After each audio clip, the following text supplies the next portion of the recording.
అమ్మ గౌరీ పూజ దగ్గరికి వెళ్ళాలి. అమ్మ టైం సరిపోదు, కొద్దిగా వినాలి. అబ్బాయి తల్లిదండ్రులు గౌరీ పూజ దగ్గరికి వెళ్ళండి. కొంచెం అమ్మాయికి చీర పెడుదురు. చూడండి, కళ్ళు మూయొద్దు. రైట్, ఇప్పుడు కడగండి.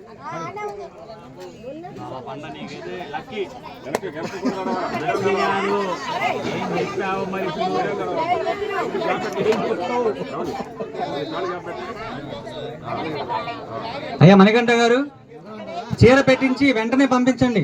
అబ్బాయి పక్కన తల్లిదండ్రులు ఇక్కడ పూజ చేయాలి. కావాలి, ఇక్కడ ఇక్కడ కావాలి, ఇక్కడ కావాలి.